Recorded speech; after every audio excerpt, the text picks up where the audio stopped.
L'eau c'est la vie. Le Qanat est né d'une invention humaine pour vaincre une nature aride. Les faibles précipitations pluviales du plateau iranien, venant soit de la mer Caspienne, soit du golfe Persique, rendent nécessaire la construction de ces canaux souterrains, les Qanats.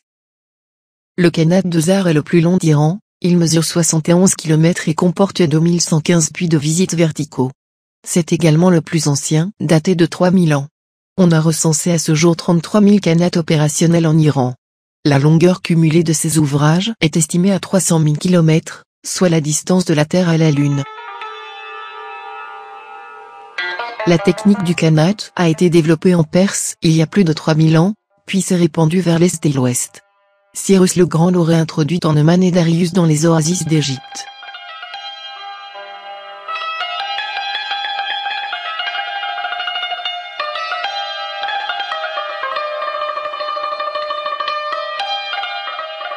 L'eau qui alimente les habitations peut être collectée directement dans le sous-sol fréquemment traversé par un Qanat. Elle est aussi stockée dans d'immenses citernes protégées par un dôme énorme, surmonté de tours du vent.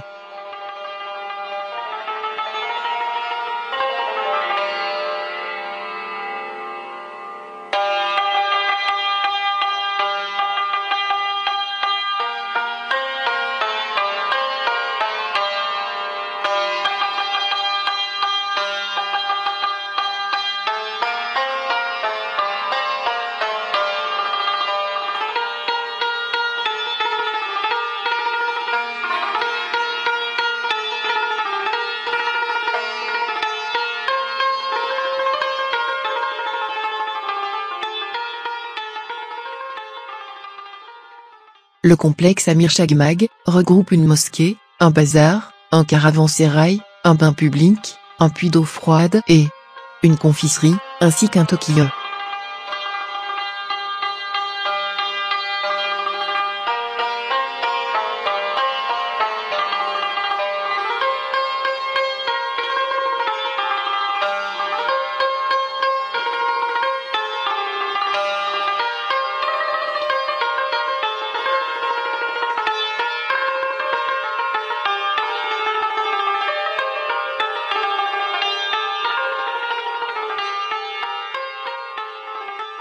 Le centre de la ville est occupé par le complexe d'Amir Chakmag, qui comprend le spectaculaire fronton du Taqiyya, datant du XVe siècle, rebâti à l'époque Qadjar.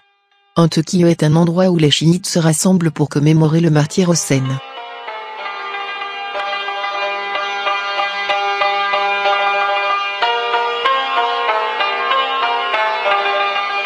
Le Naql, cet ouvrage en bois, conservé sur la place Amir Chakmag, est le plus ancien d'Iran. Ce cercueil symbolique vieux de 450 ans date de l'ère safavide. Le Naql mesure 8,50 m sur 8,50 m. Cet ouvrage en bois est orné de tissus, miroirs, épées, dagues, illustrations et poèmes religieux. Les gens le portent sur leurs épaules pendant les cérémonies du deuil. Le jour de la procession, le Naql est porté par une centaine d'hommes.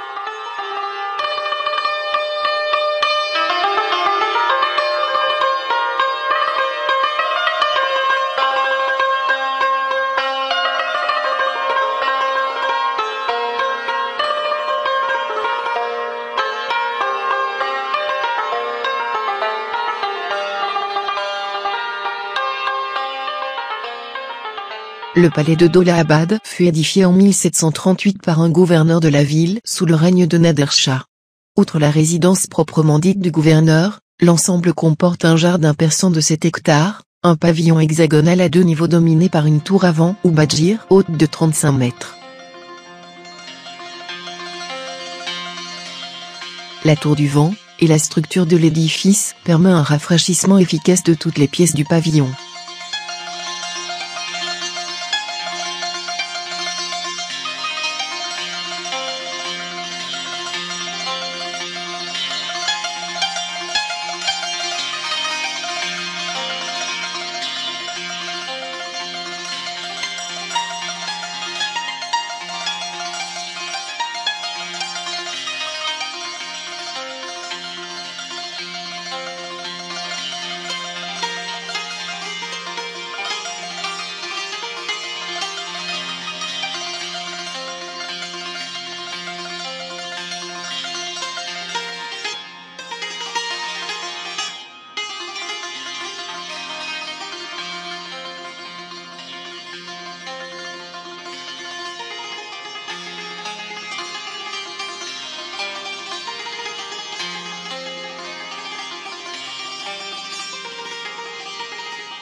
Le zoroastrisme s'est développé en Iran au 7e siècle avant Jésus-Christ, puis est plus tard devenu la religion officielle de l'Empire sassanide, qui a régné sur l'Iran pendant 4 siècles avant la conquête par les Arabes.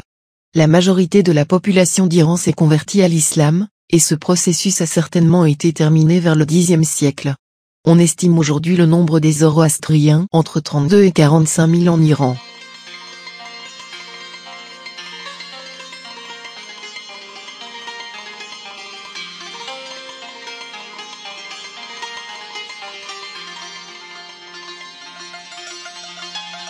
Le farvar est sur tous les frontons des temples zoroastriens. Il symbolise le progrès, l'évolution et la perfection qui élève l'homme et lui apporte le bonheur suprême. Il est basé sur les 3 principes fondamentaux, les bonnes pensées, les bonnes paroles et les bonnes actions, symbolisés par l'aile à 3 branches de farvar. L'univers sans fin est symbolisé par le grand anneau central, associé aux 2 idéaux essentiels que sont la sagesse et l'amour. Le plus petit anneau, symbole de dévouement entre ses mains, se déplaçant en avant pour conduire l'homme vers le progrès, la droiture, et vers un destin heureux.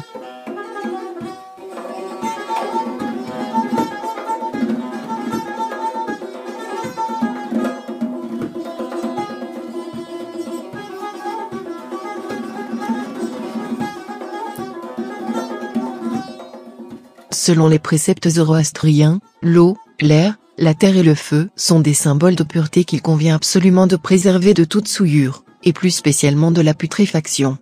Les corps des défunts ne peuvent donc ni être inhumés ni être incinérés.